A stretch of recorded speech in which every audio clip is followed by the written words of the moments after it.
গল্প বলি এসো। আজ শোনাবো সুচিত্রা ভট্টাচার্যের একটি ছোট গল্প।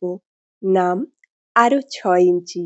যদি আমার গল্প শুনতে ভালো লাগে তবে আমার চ্যানেলটি সাবস্ক্রাইব করে নিয়ে আমার পাশে থেকো আর একটা লাইক দিয়ে দিও। তাহলে শুরু করি। চা খেতে খেতে আপন মনে মাথা নাড়ছিল দীপক। আপন মনেই মন্তব্য করলো, ফ্ল্যাটটায় একটা মোক্ষম ডিফেক্ট আছে। চিত্রলেখা পাশেই সোফায়, চোখ খবরের কাগজে গাঁথা, হাতে পেন্সিল। 8:30 বাজে। এবার সে স্নানে যাবে। অফিস বেরোনোর সময় প্রায় হয়ে এলো। তার আগে পঞ্চম পৃষ্ঠা শব্দজব্দর সমাধান সেরে ফেলছে দ্রুত। নেশা। কিন্তু এমন একটা টিপ্পনী সে উপেক্ষা করে কি করে, বিশেষ করে এই নতুন ফ্ল্যাট নিয়ে। গ্রীবা হেলিয়ে স্বামীকে দেখল চিত্রলেখা। কি ডিফেক্ট? আমাদের জানালার গ্রিলগুলো লক্ষ্য করো। করেছি, যথেষ্ট মজবুত। এত মোটা গেজের গ্রিল এখন আর কেউ লাগায় না। ওহো, সে কথা বলিনি। দীপক উঠে জানলার ধারে গেল। ভালো করে দেখো, গ্রিলটা ভেতরে, পাল্লাগুলো বাইরে। এ আর এমন কি? চিত্রলেখার ঠোঁট উল্টে আবার শব্দের হেঁয়ালিতে মনোযোগী। নির্লিপ্তভাবে বলল, সব বাড়িতেই এরকম থাকে। যার থাকে তার থাকে, আমাদেরটা এরকম হবে কেন? দীপক সিগারেট ধরাতে ধরাতে সোফায় বসল। বিজ্ঞের মতো বলল, জানো এতে কত অসুবিধে? আজ যদি একটা পাল্লার কাঁচ ভাঙে, মিস্ত্রি এসে সারাবে কি করে এই 4 তলায়? যেভাবে সবাই সারায়, অকারণে মাথা ঘামাচ্ছ কেন? কারণ মগজে আমার কিছুটা ঘিলু আছে। দীপক পুটুস করে একটু হুল ফুটিয়ে নিল। তোমার কোনো প্র্যাকটিক্যাল সেন্স আছে? বাইরে থেকে ভাড়া বেঁধে উঠতে হবে মিস্ত্রিকে। এবার তার খরচটা হিসেব করো। একটা কাঁচ রিপ্লেস করতে ঢাকের দায়ে মনসা বিকোবে। সকাল সকাল কু গাইছো কেন বলো তো? কাঁচ কেন ভাঙবে? বারে, ভাঙতে পারে না। বল লেগে ভাঙতে পারে, ঢিল লেগে ভাঙতে পারে। এই 4 তলা অব্দি বল আসে? দেখেছো কোনোদিন? একটু বুঝি থমকে গেল দীপক, তবে দমল না। তর্ক জুড়েছে। ঝড় বৃষ্টিতেও তো কাঁচ ভাঙে নাকি? এই পরশু সন্ধেবেলা আমরা যখন সব জানালা হাট করে রেখে বেরোইনি, ভাগ্যিস ঝড়টা ফেরার পর উঠল। এ মানুষকে নিয়ে আর পারা যায় না। এই হলে সেই হতো, ওই হলে সেই হবে। এখন এই নিয়ে কানের কাছে এক টানা রেকর্ড বাজিয়ে যাবে। চিত্রলেখা কাগজ ভাঁজ করে রাখলো। রিডিং গ্লাস খুলছে চোখ থেকে। ভুরু কুঁচকে বলল, বুঝলাম, কিন্তু কি করতে হবে শুনি? ভাবছি। নিশ্চয়ই এখনই পাল্লাগুলো খুলে উল্টো করে বসাতে বলবে না? সে তো হবেও না। আমি দেখে নিয়েছি। পাল্লা ফ্রেমের সঙ্গে ওয়েল্ডিং করা আছে, প্লাস আটকানোর খাঁজগুলোও বাইরের দিকে। তাহলে দেখি, চিন্তা করি। করো, আমি উঠছি। তোমার আজ ফ্যাক্টরি যাওয়া নেই? একটু দেরিতে বেরোবো, আগে ব্যাংকে কাজ আছে। তাহলে তো এখন অঢেল ভাবনার সময়। ভাবো বসে বসে, হাত পা ছড়িয়ে ভাবো। উঠে সায়া শাড়ি গুছিয়ে শোয়ার ঘরের লাগোয়া বাথরুমটায় ঢুকে গেল চিত্রলেখা। ফুল ফোর্সে চালিয়ে দিয়েছে শাওয়ার। এখন আর এ ভাড়া বাড়ির বাথরুম নয়। জল ফুরোলে বাড়িওয়ালাকে পাম্প চালাতে বলতে গিয়ে কাঁটা হয়ে থাকতে হবে না। নিজের, নিজের। এই ইট, কাঠ, টাইলস, পাইপ, কল সব এখন নিজের। চিত্রলেখার ঠোঁটে মিটিমিটি হাসি। দীপকটা যেন কি, এই ফ্ল্যাটে ঢোকার পর থেকে একটার পর একটা খুঁত বার করে চলেছে। এ হে হে, পূবে যে কেন একটা বেলকনি নেই? ওহো, লফটগুলো কি চাপা, মাথা গলানো যায় না। ইস, কি চয়েস ছিল ঘোষালের! সবকটা সিস্টার্ন বেসিনের রং ক্যাটকেটে। আশ্চর্য! ফ্ল্যাট পছন্দ করার সময় দীপক কিন্তু আগাগোড়া সঙ্গে সঙ্গে ছিল।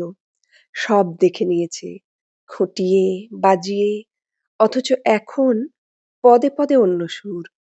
কাল্পনিক সমস্যা তৈরি করে যে কি সুখ পায়!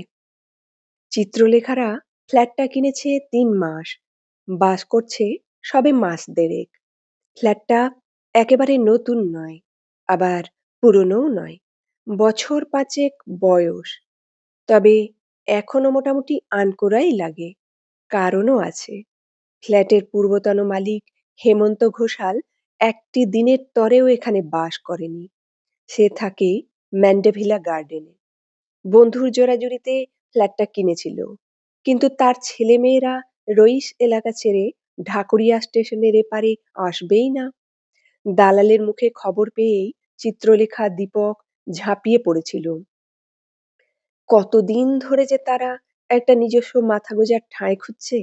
যদি দরে বনে তো চেহারা পছন্দ হয় না, যদি রূপ মনে ধরল তো দাম শুনে আঁতকে পিছিয়ে আসে। সে তুলনায় এ ফ্ল্যাটখানা একদম খাপে খাপে। তারা থাকতো ১,০০০ স্কোয়ার ফিটের ভাড়া বাড়িতে। এটা ১১০৫। দামটা সাধ্যের একটু বাইরে হলেও ছোঁয়া যায়। এই সাইজের নতুন ফ্ল্যাট আরো ২-৪ লাখ টাকা বেশি দিতে পারলে হয়তো জুটে যেত। কিন্তু সেটা এমন সুন্দর হতো কি? সত্যিই সুন্দর। কর্নার প্লটের বাড়ি, চমৎকার প্ল্যান, ৩খানা ঘর, কোনোটাই খুপরি খুপরি নয়। ২টো অ্যাটাচড বাথরুম, একখান ব্যালকনি, টানা ড্রয়িং ডাইনিং স্পেস, সেটাও বেশ বড়সড়। পছন্দসই রান্নাঘর। লালটু পর্যন্ত দেখে বিমোহিত। মাত্র ১১০৫ স্কোয়ার ফিটে কি সুন্দর ছড়িয়ে ছিটিয়ে করেছে ফ্ল্যাটটা, যা অ্যাপারেন্টলি অনেক বড় মনে হয়। চিত্রলেখার অবশ্য প্রথম দিকে সামান্য খুঁতখুঁতুনি ছিল। লিফট নেই, এই বয়সে ৪ তলা ওঠানামা করা। দীপক তখন বলেছিল, আফটার 50 এক্সারসাইজ ইজ মাস্ট। রোজ সিঁড়ি দিয়ে লাফাতে লাফাতে ওঠানামা করবে, আর্থারাইটিস ধারে কাছে ঘেঁষতে পারবে না। একেবারে উপরতলায় কিন্তু গরমও হবে খুব। আর চারদিক যে ফাঁকা, সেটা ভাবছো না? এত আলো বাতাস জীবনে কখনো পেয়েছো? হাওয়ায় উড়বে উড়বে। ছেলে তো ইঞ্জিনিয়ার হয়ে বেরোচ্ছে। গরমে হাঁসফাঁস করলে ছেলে মার জন্য এসি বসিয়ে দেবে। তা কেনার আগে চিত্রলেখা যায় বলুক, মালকিন বনার পর আর কি কিছু উচ্চবাচ্য করেছে? অথচ সেদিনের যুক্তিবাদী দীপক অনবরত কুটুস কুটুস করে চলেছে এখন। স্নান সেরে বেরিয়ে সোজা খেতে বসে গেল চিত্রলেখা। সরকারি অফিসের চাকরি। একটু দেরি করে বেরোলে ক্ষতি হয় না, তবে আজকাল খুব কড়াকড়ি চলছে। তার উপর অফিসের অনেকটা দায়িত্বই চিত্রলেখার কাঁধে। সে সময় মতো না পৌঁছালে নিচের লোকেরাও আরো পেয়ে যায়। মাস গেলে ১৭-১৮ হাজার টাকা দিচ্ছে সরকার। নেহাত ফেলনা নয়। একটু কষ্ট করে নয় বেরোলোই তাড়াতাড়ি। পরিশ্রমকে কি কখনো চিত্রলেখা ভয় পেয়েছে? রাত দিনের কাজের লোক সুবলা ভাত বেড়ে দিয়েছে। খেতে খেতে চিত্রলেখা ড্রয়িং স্পেসের দিকে তাকাচ্ছিল। এখনো চুল পাকাতে পাকাতে জানালা পর্যবেক্ষণ করছে দীপক। চিত্রলেখা হেসে ফেলল। খ্যাপা, এক্কেবারে খ্যাপা। বাড়ি ফিরতে আজ একটু দেরিই হয়েছিল। গড়িয়াহাট নেমেছিল চিত্রলেখা ছোটখাটো কেনাকাটা করতে। ঘর সাজানোর টুকিটাকি, শৌখিন ফুলদানি, পোর্সিলেনের অ্যাস্ট্রে, টেরাকোটার ২টো গণেশ মূর্তি, এই সব।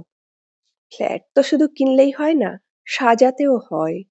গত ১.৫ মাস ধরে ফ্ল্যাটখানাকে মনের মতো করে তুলছে চিত্রলেখা। কোথায় সেই চাঁদনি ঘুরে পর্দা টাঙানোর বাহারি রড কিনে আনলো, এজরাস্টির ঢুঁড়ে ঢুঁড়ে নয়নসুখ ল্যাম্পশেড, দেওয়ালের রঙের সঙ্গে মানানসই পর্দার কাপড় কিনেছিল নিউ মার্কেট থেকে। বালিগঞ্জের নার্সারি থেকে পাতাবাহারের টব। একদিন নিলাম ঘর ঘুরে একজোড়া কাঁচের পুতুলও কিনল সাহেব মেম। অনেক দিন ধরে ভেজে রেখেছিল, নিজস্ব একটা কিছু হলে তবেই। কেনাকাটা ক্রমে ক্রমে প্রায় নেশায় দাঁড়িয়ে যাচ্ছে। এখন কোনোদিন শূন্য হাতে ফিরলে কেমন ফাঁকা ফাঁকা লাগে। ডোরবেল বাজাতেই আজ দরজা খুলেছে দীপক। প্রথম বাক্য, গরিবের কথা বাসি হলে সত্যি হয়, বুঝলে? কেন, কি হলো? যাও, তোমার ছেলের ঘরটা দেখে এসো।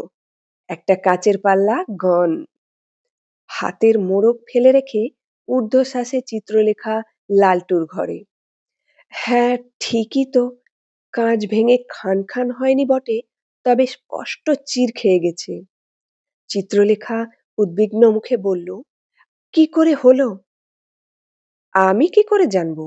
আমি সারাদিন বাড়ি ছিলাম। সুবলাও কিছু বলতে পারল না।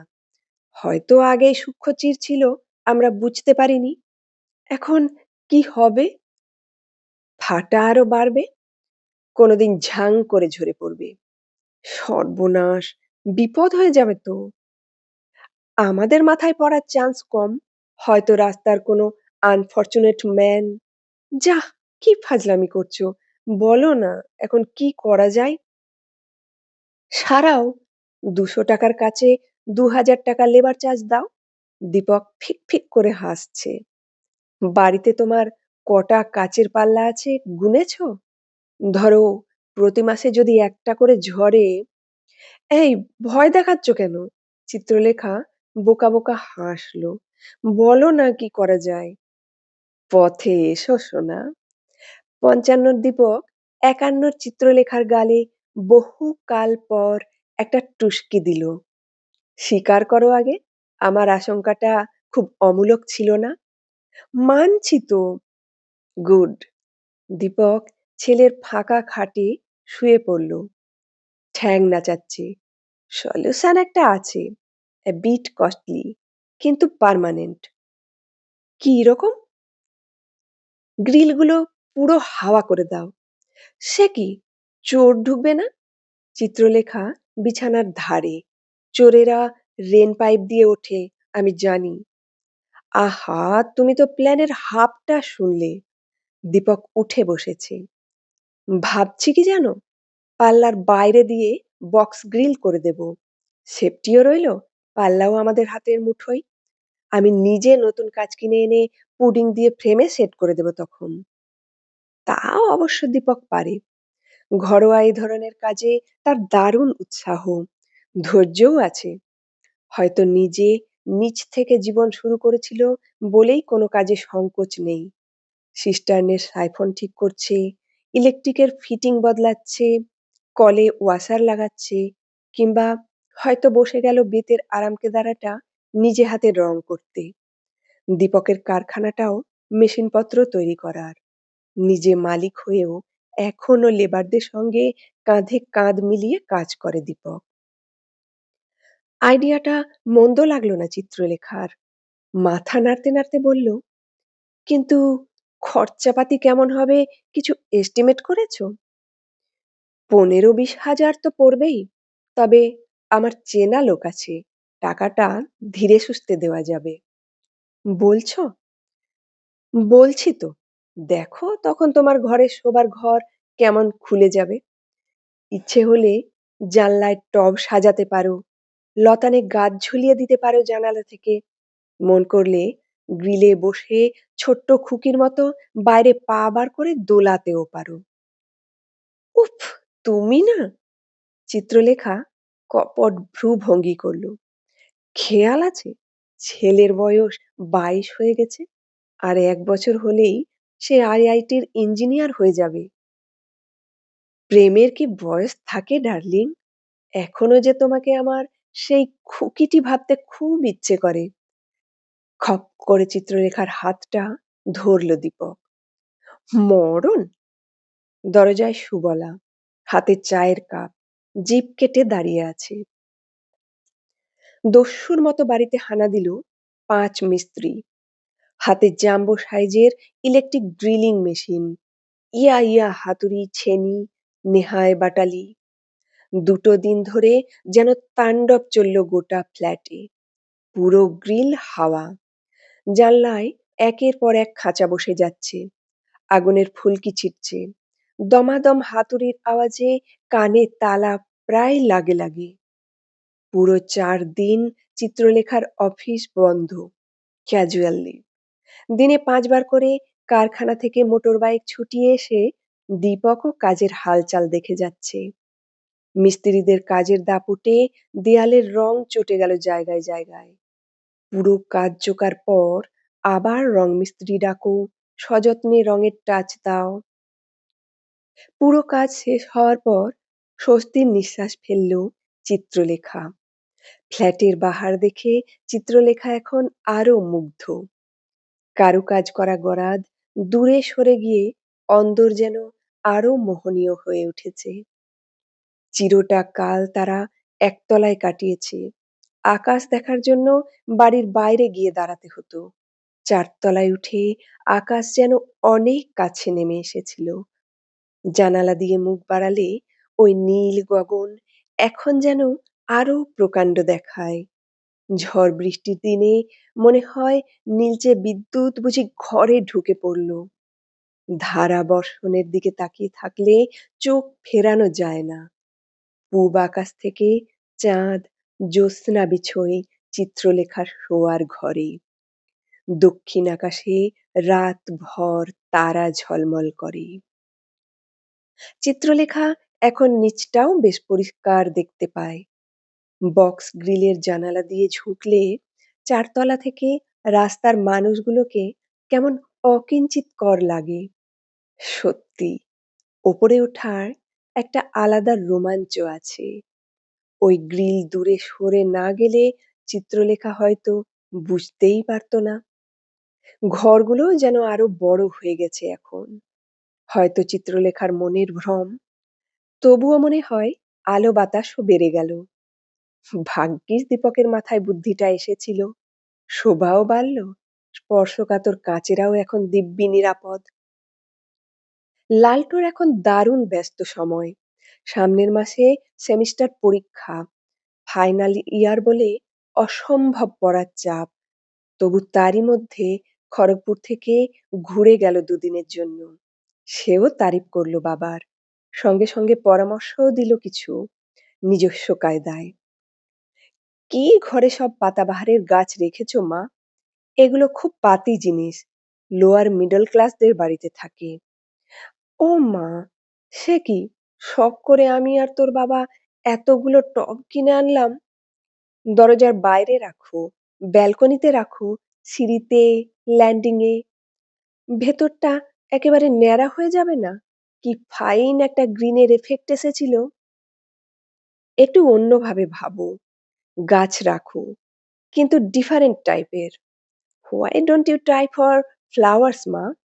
বক্স গিলে বসিয়ে দাও, ব্যাস, ডিউটি ফিনিশ। রোদ্দুর তো পাবেই, বর্ষা চলছে, এখন তোমায় রোজ ভৃঙ্গারও উপর করতে হবে না। খাসা বলেছে তো লালটু। চিত্রলেখা আর দীপক মুখ চাওয়াচাই করল। ব্যাপারটাকে নিয়ে ভাবনা চিন্তা করাই যায়।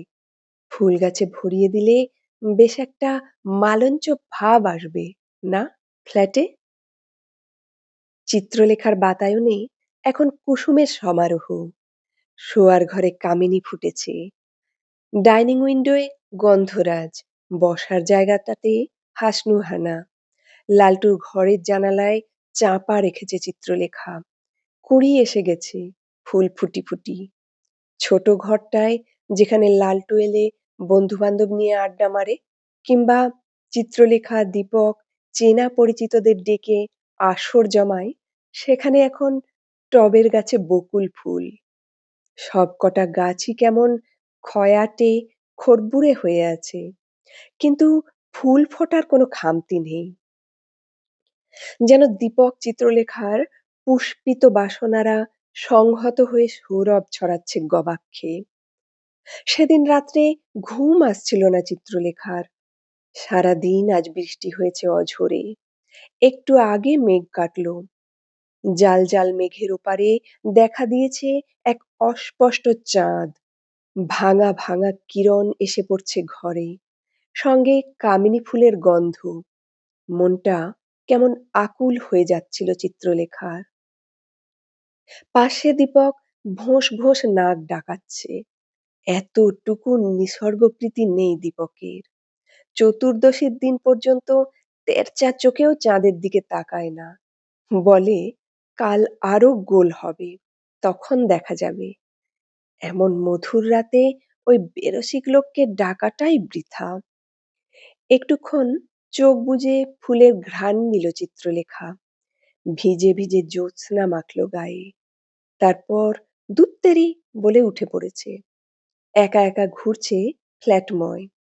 এমনটা সে করে মাঝে মাঝে।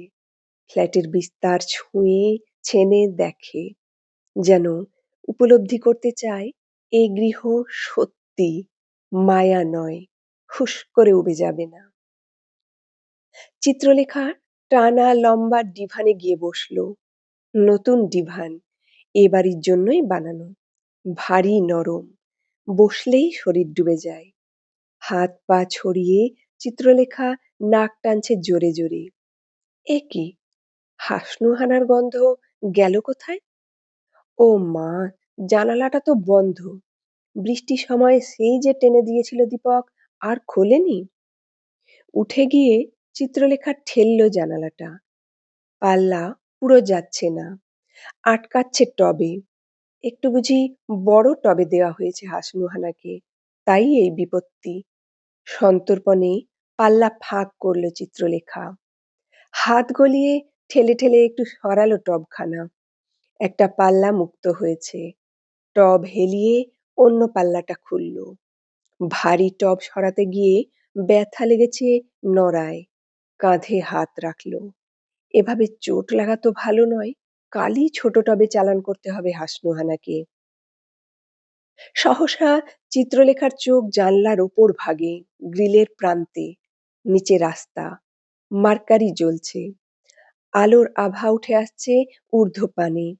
সেই দ্যুতিতেই চিত্রলেখা স্পষ্ট দেখতে পেল গ্রিলটা সানশেডের চেয়ে ছোট, প্রায় বিঘত খানেক।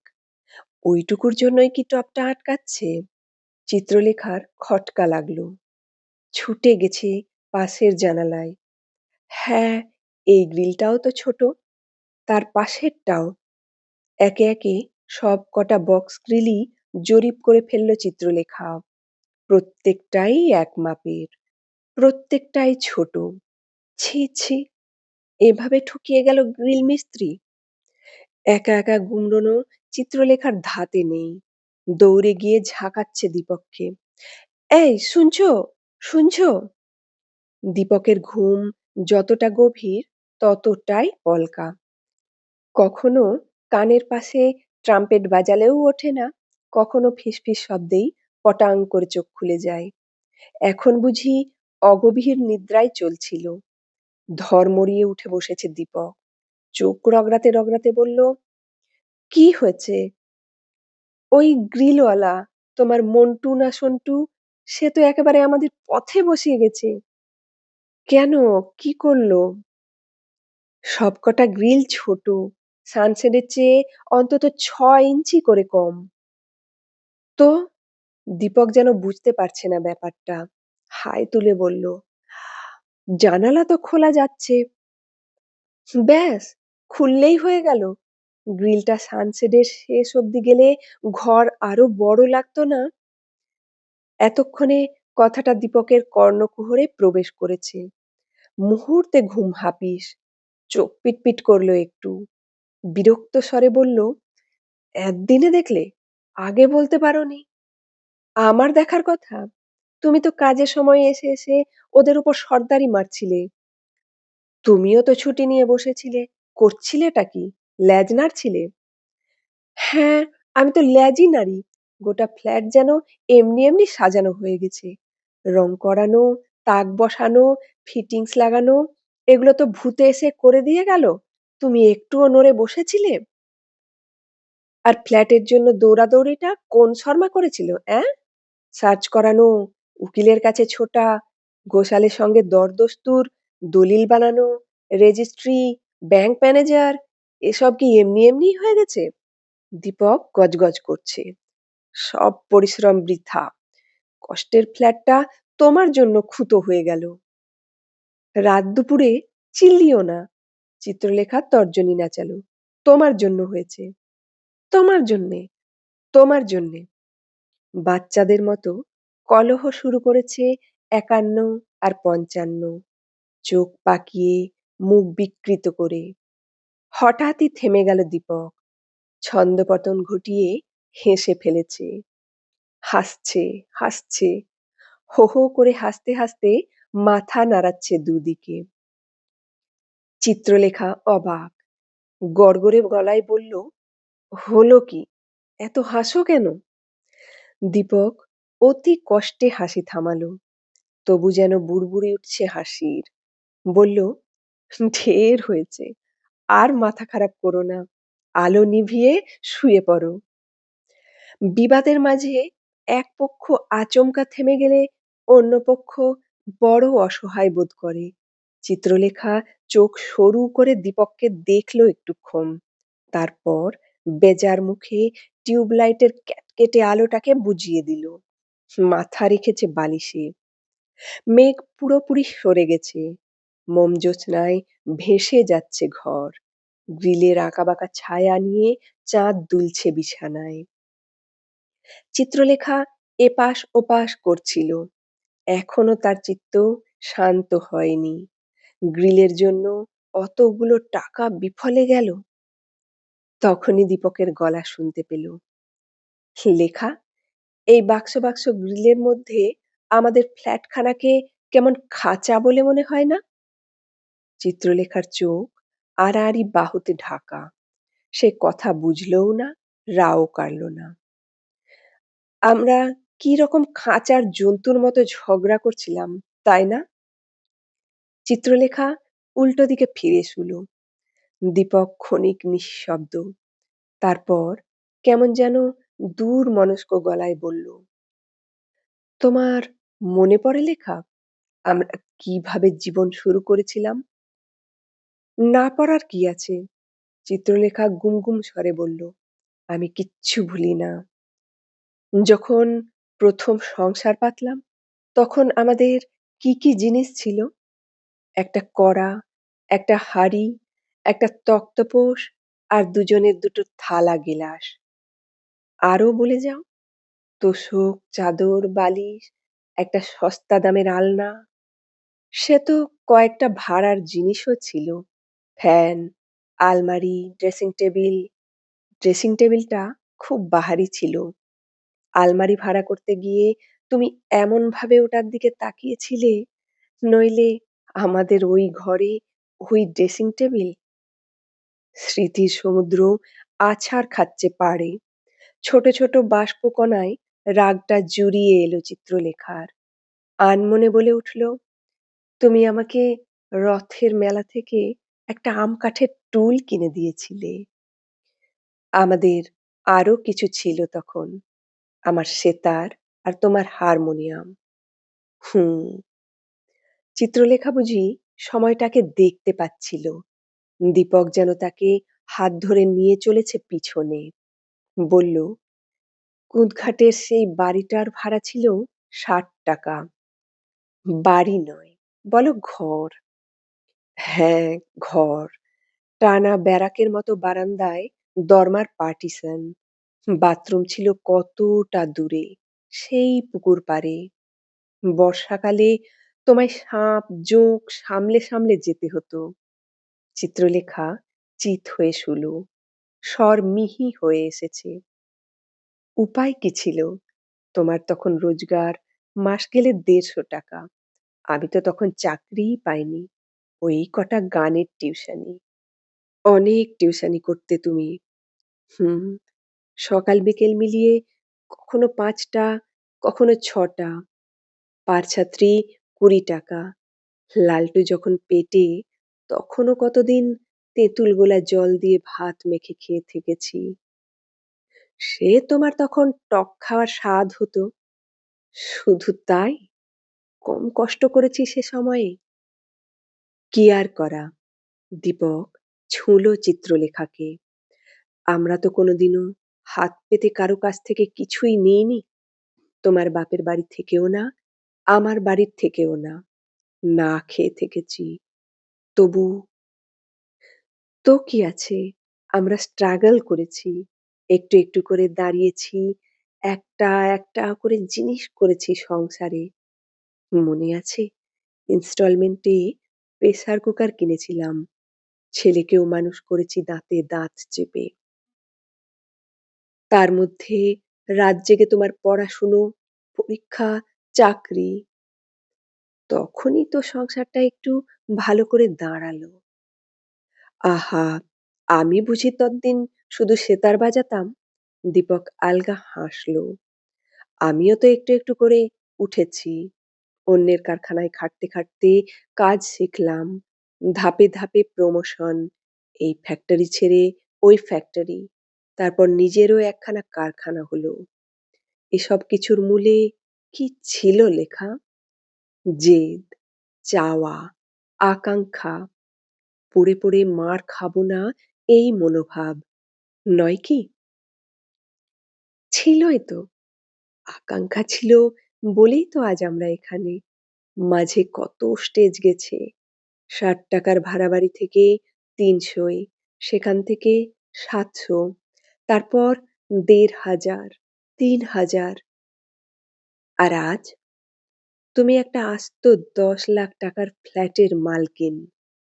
আমাদের টিভি, ফ্রিজ, ফার্নিচার-টার্নিচার ধরলে আরো কমসে কম ২,০০,০০০। ছেলে আইআইটি থেকে প্রায় পাশ করে গেল। তার দাম তো তুমি লাখেও হিসাব করতে পারবে না। ছেলেকে আমি হিসেবে ধরি না। ও তো কদিন বাদেই পর হয়ে যাবে। তবে এই ফ্ল্যাটটাকেই বা কেন হিসেবে ধরবে? সেভাবে দেখতে গেলে তো এটাও মূল্যহীন। দীপক ঝপ করে বলল, এখনো কি আমাদের দুজনকে ওই ৳৬০ ঘরে কুলিয়ে যায় না? চিত্রলেখার গায়ে কাঁটা দিয়ে উঠল। দেখতে চাইছে আলো ছায়া মাখা স্বামীকে। দেখতে চাইছে না বুঝতে চাইছে? দীপক আবার বলল, আচ্ছা লেখা, তুমি যখন গানের টিউশনি করে বেড়াতে আর আমি সাত সকালে ৳১৫০ মাইনের কাজ করার জন্য ছুটতাম, তখন আমাদের চাওয়াটা ঠিক কি ছিল? এমন কামিনী সুবাস মাখা ঘর, এমন সুন্দর পরিবেশে এত বড় ঝাঁ চকচকে ফ্ল্যাট, সাকসেসফুল ছেলে। আমরাও মোটেই ব্যর্থ নই। তোমার কি মনে হয় না আমরা আমাদের শুরুর আকাঙ্ক্ষাটাকে অনেক বেশি ছাপিয়ে গেছি? কথাটা ঠং করে বুকে বাজল চিত্রলেখার, গভীরভাবে। হৃদয়ের অতলে গিয়ে কোথায় যেন ধ্বনিত হলো। আহত গলায় চিত্রলেখা বলল, মোটেই না। আমরা আরো বেশি পেতে পারি। কতটা বেশি? আরো ৬ ইঞ্চি? হতে পারে। তারপর আরো ৬ ইঞ্চি? হতেই পারে। তারপর? চিত্রলেখা চুপ। গাটা হঠাৎ কেমন শিরশির করছে। আশা, আকাঙ্ক্ষার কোন প্রান্তসীমার ইঙ্গিত দেয় দীপক? উড়ো মেঘ এসে আবার কখন ঢেকে দিয়েছে চাঁদকে। গ্রিলের ছায়া বড় হতে হতে গোটা ঘরখানাকে গ্রাস করে নিল। নিচু সিলিংয়ে ফ্যান ঘুরছে বনবন। নিথর শুয়ে আছে দম্পতি। খাটের তলায় অবহেলায় পড়ে ধুলোমাখা একটা সেতার আর একটা হারমোনিয়াম। রাত বাড়ছিল। এখানেই শেষ হলো সুচিত্রা ভট্টাচার্যের ছোট গল্প আরো ৬ ইঞ্চি। সত্যি মানুষের চাওয়া পাওয়ার শেষ থাকে না। তোমাদের কি মনে হয় কমেন্টে অবশ্যই জানাও। আর গল্পটা শুনতে কেমন লাগলো সেটাও জানাও। ভালো লাগলে একটা লাইক করে দিও, শেয়ারও করতে পারো। আর যারা নতুন তারা আমার চ্যানেলটি সাবস্ক্রাইব করে নিয়ে আমার পাশে থাকো। আবার অন্য একটা গল্প নিয়ে হাজির হব। আজ তাহলে আসি। ভালো থেকো সবাই।